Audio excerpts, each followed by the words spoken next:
about identity and mental illness and all that sort of good stuff. So that's kind of what I'll be performing tonight. The first one I've got for you, sorry. So basically I identify as non-binary, and you can probably tell in the news lately there's a lot of like anti-trans stuff happening. They're trying to strip people's rights. It's not great.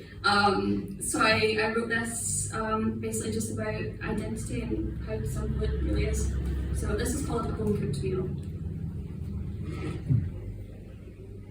I stir my soul into a big bowl, simmering to perfection, just for you, a bone broth. A cloth dumpling made of the purest parts of my face and legs and heart, it'll warm you up. For outside it is freezing, your breathing creates a visible fog, a cloud raining on my sunniest days. No matter. God, what else can I offer? My smile, the whitest teeth blunt from gnawing on words silent to you. Nails dull from clinging and clawing onto hope, false hope. I could melt myself down further, my own father wouldn't recognise me, a puddle of what once could have been. You could place me on your tongue and talk about me, snort me up, allow me into your lungs, patronise me. So strange, so small, so delicate, a decadent toy to play with, a myth no one is sure of, or if you even exist. What are you? My bones clearly nil, my soul soup makes you ill, even to think about it's alien, a contrarian tale to those who banish morals, a quarrel to be had till the end of time. Well, here is the end of mine. My body is yours. A mirror image of your joy and gore, blood drips, skin rips, heart skips, stops beating. It doesn't matter if I'm your dad or nan, woman or man, I'm human and that is all.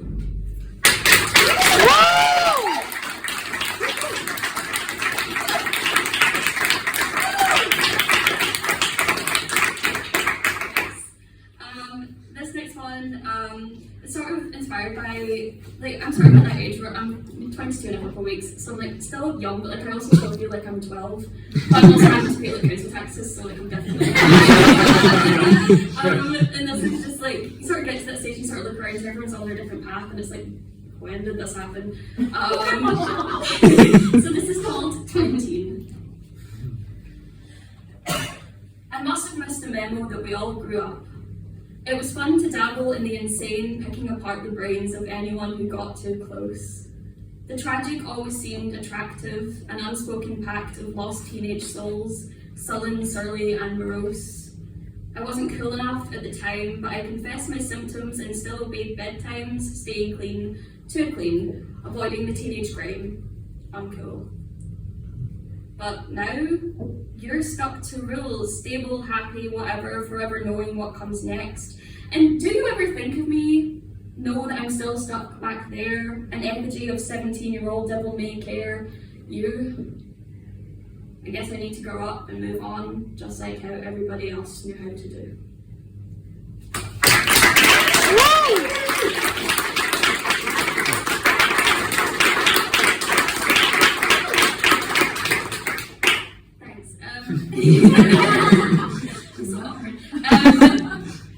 This is one that I wrote that I only found recently, but I wrote it when I was like 15.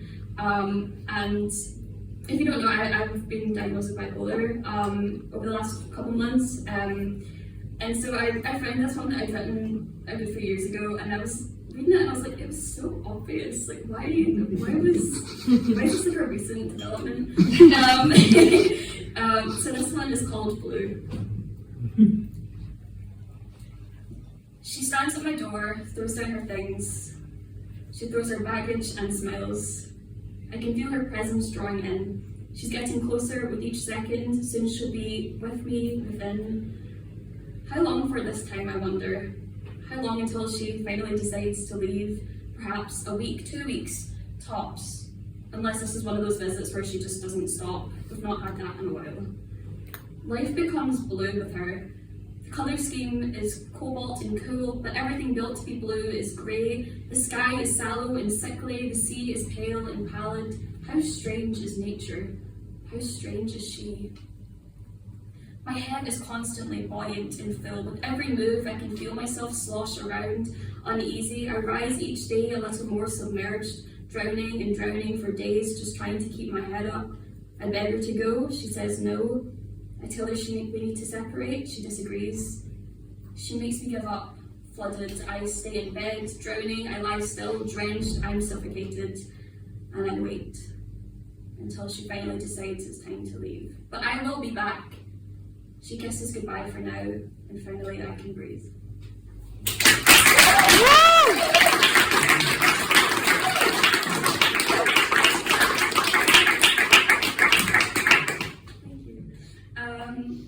This is also about bipolar, but yeah, I started this before the diagnosis and then finished it after. Yeah, it's called Pendulum. I am a pendulum swinging clockwise, anti-clockwise, east to west, worst to best, and back again. I am the mountain skimming along the sky, brushing against the clouds, light and breezy, strong and mighty, bigger than you could ever imagine. Do I make you feel small? Don't you wish you could be me? I could stare out at this view forever, but I am also the sea. Crashing against the shore and slinking away again, beating myself against the rocky coast repeatedly until I can finally understand the tide and ride out the waves, and then all is calm. I am the scales of a Libra sun. I need balance and equilibrium to grow out of my cerebrum, branching out until my soul is even, steady, calm, and I can breathe quietly again.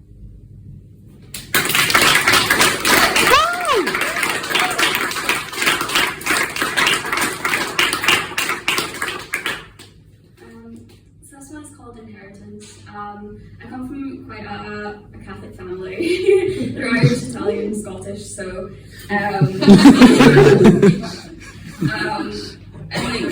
through the diagnosis I was trying to just get like some information from family members about like, hey, have you ever suffered? And like because everyone's very religious, it's like a very not the done thing to speak about.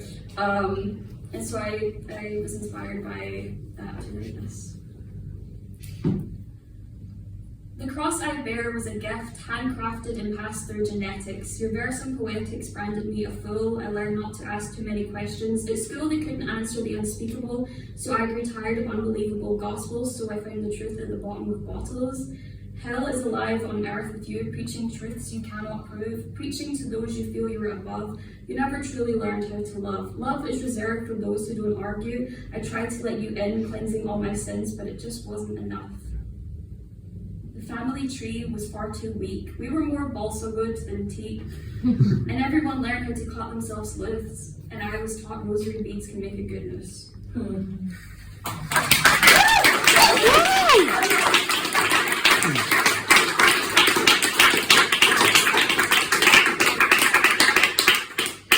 promise to drag some happy ones. This one is not happy.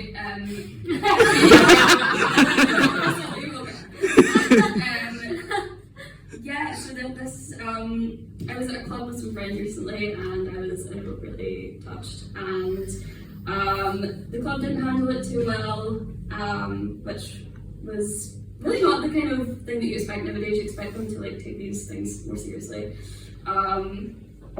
So yeah, why not just write a poem about it, you know? It wasn't that bad, yeah, but it wasn't good. Something that happened that just never should. If it was someone else, I wouldn't react the same, but because it was me, it feels okay to take blame. It's true when they say, what you wear doesn't matter. A mumsy Tesco dress and 2 binders, I couldn't have been flatter. But still, he was grabbing, pawing on the dance floor. He made me feel a way nobody had felt before. I felt weird, I felt warranted. It's not really assault. It took me a while to see it just wasn't my fault. I shouldn't have danced near him, but I was trying to protect my friends. He was leering and creeping all night. I just can't understand some men. And when security guards do nothing and refuse to enforce consequence, they told me he did this to a girl just last week. Well, this is what happens. A society that turns blind eyes and puts the onus on us. No one deserves to feel small or like you're causing a fuss. So please call out your boys when they start to spit hate. It starts from a crude comment to worshipping Andrew Tate. Inspires to an act of violation and pain, and when nobody stops them, you'll do it again.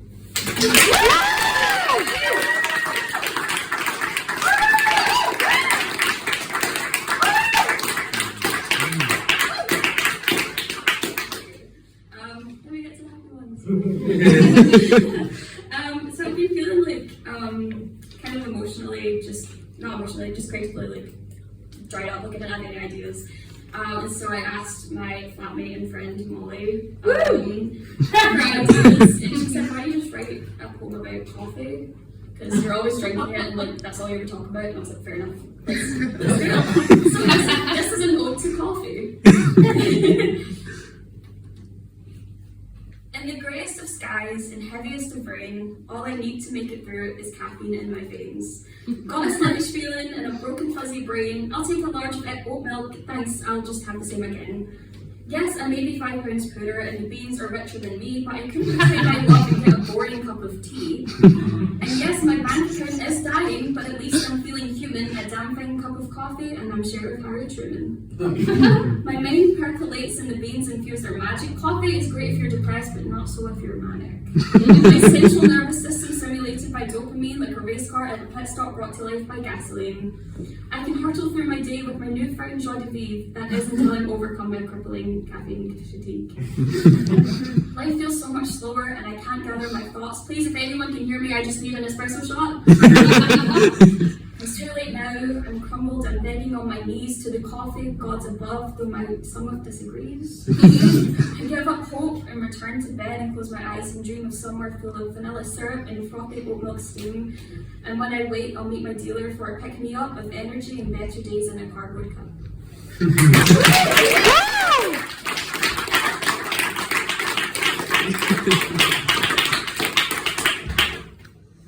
And this is my last one.